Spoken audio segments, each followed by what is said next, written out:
You are listening to the Love of Money podcast, and today I have a very special guest, Crystal. Thank you for being on the show.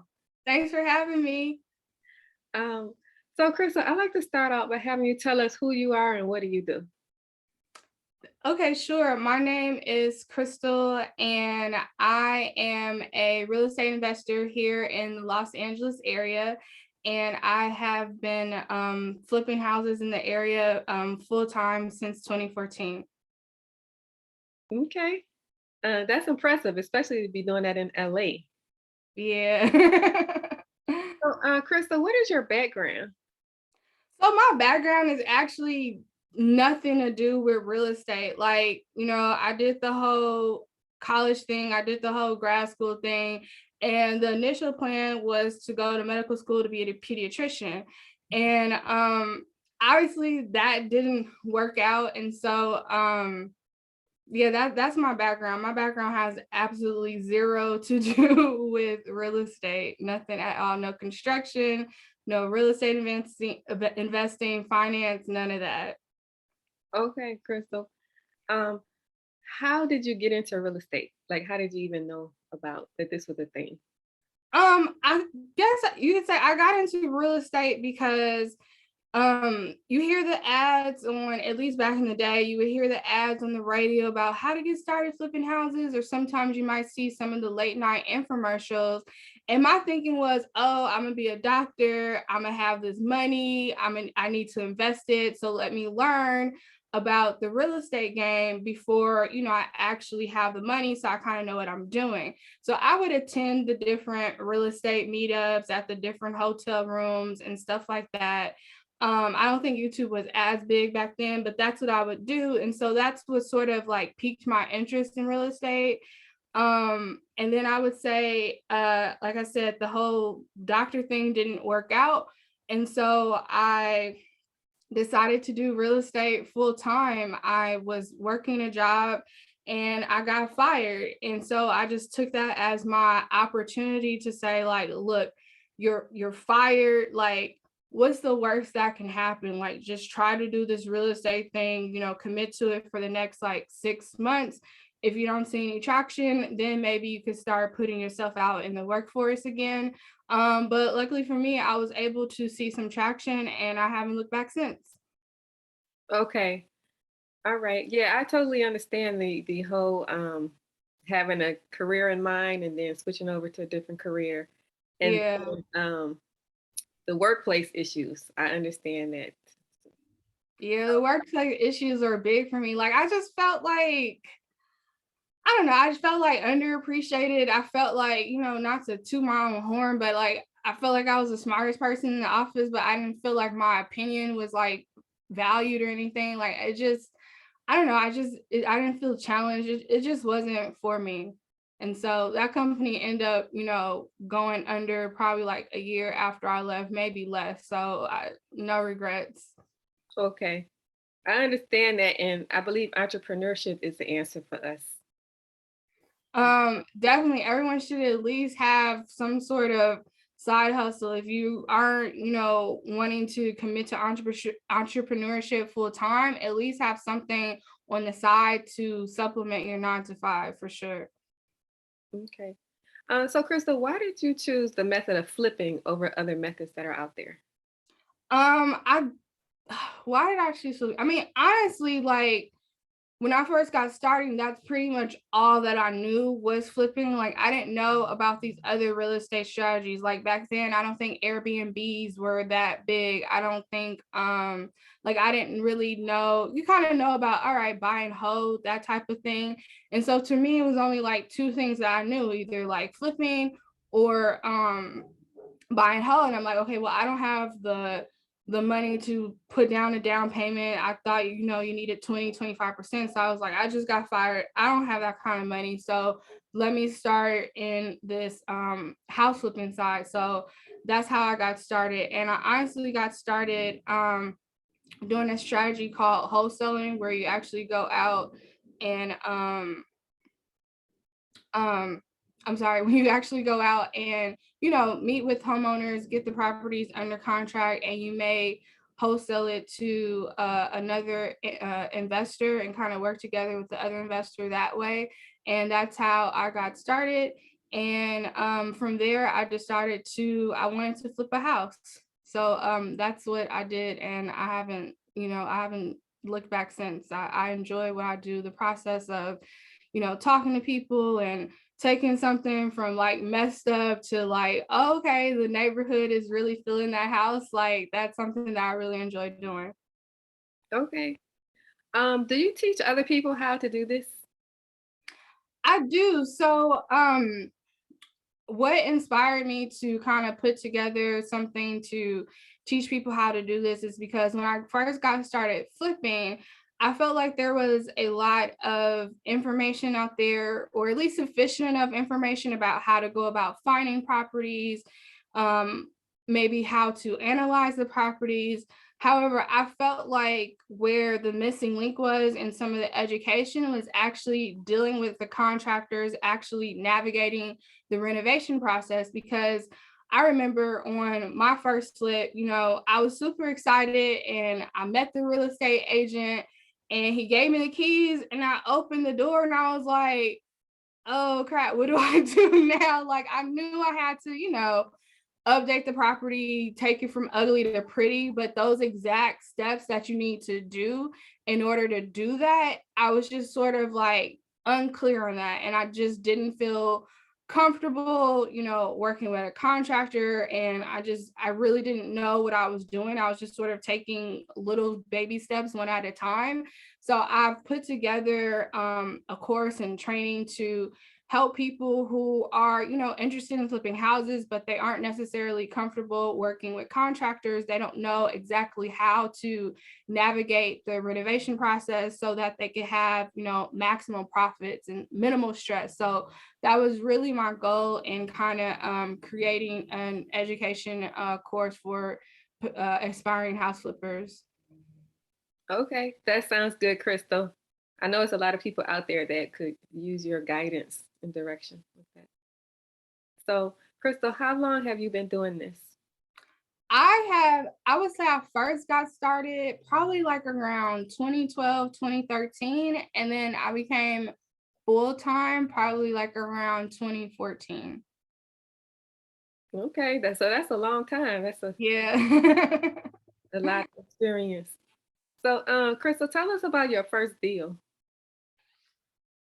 um, I'll tell you about my first like house flip deal was I'm trying to think what it was nerve-wracking for me. I think it was nerve-wracking for me, number one, because it was kind of hard finding a real estate agent that believed in me and that trust me that I was able to actually close on the property and get the job done.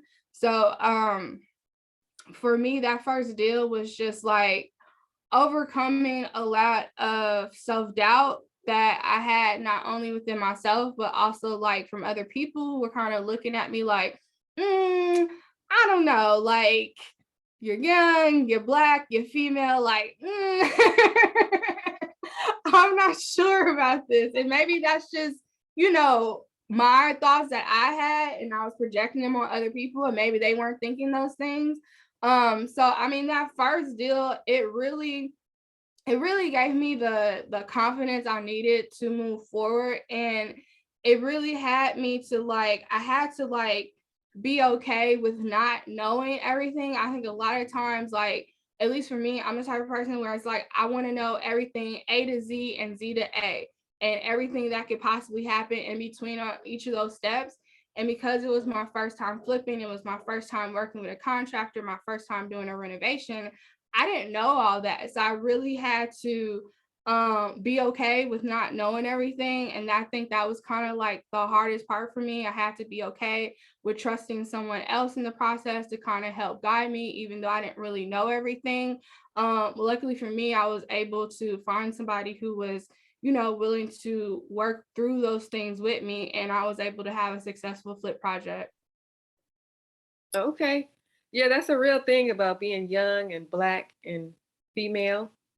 Yeah. I was like, I got 3 things working against me or for me or however you want to look at it. But you're showing them all wrong. You're showing them Right, wrong. right. Yeah. So, Crystal, what advice would you give to somebody new who has never done this before?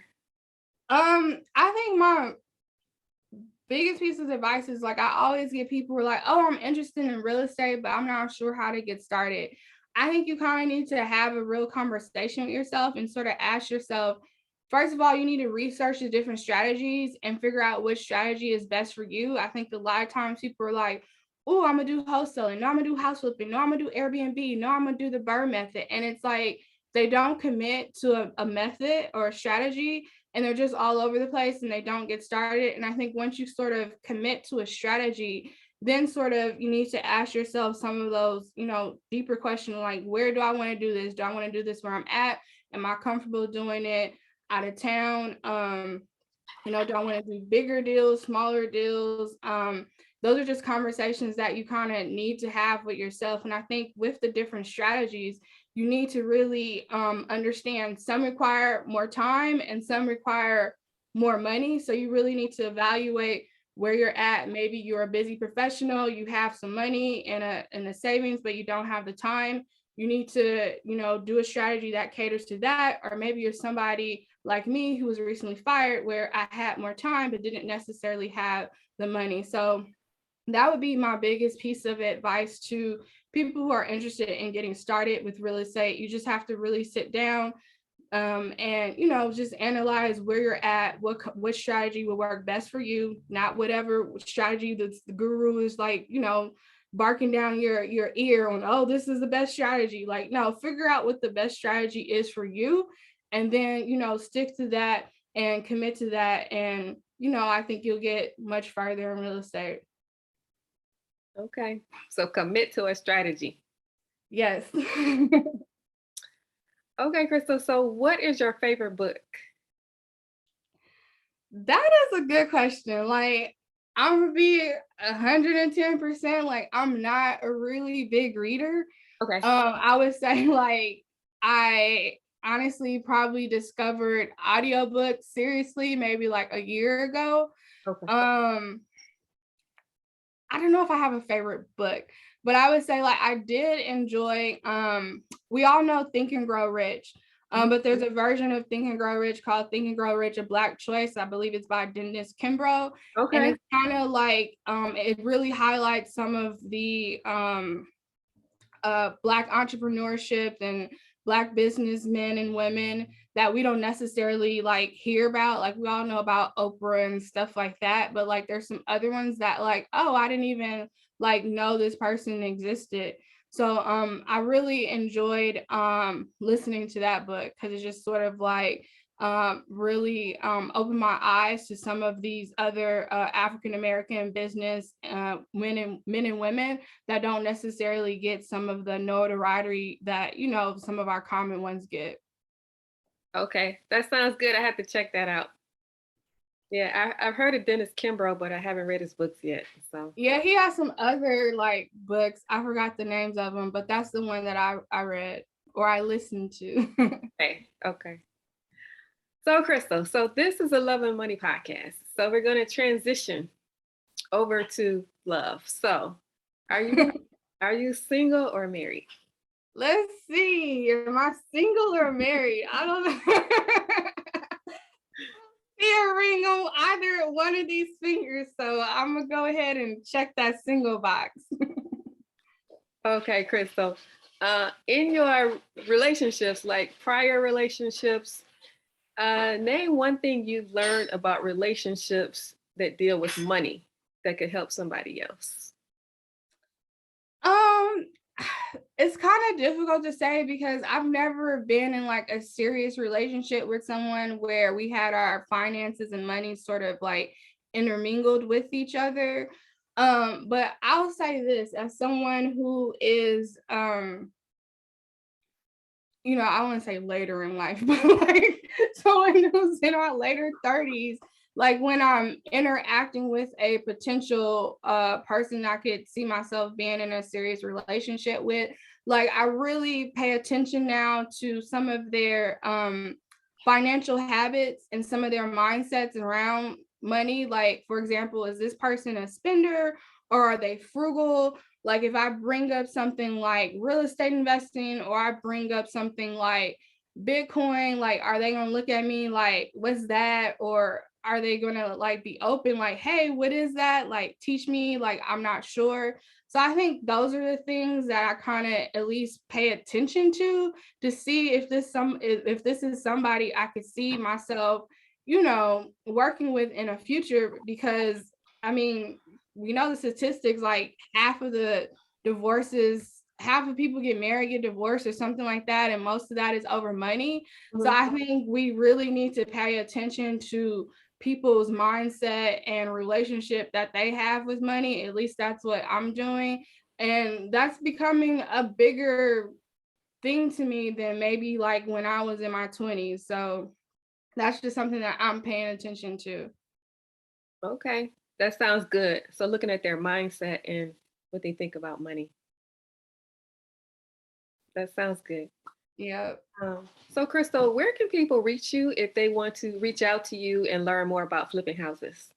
I think the best way to connect with me is on social media. On Instagram, you can find me.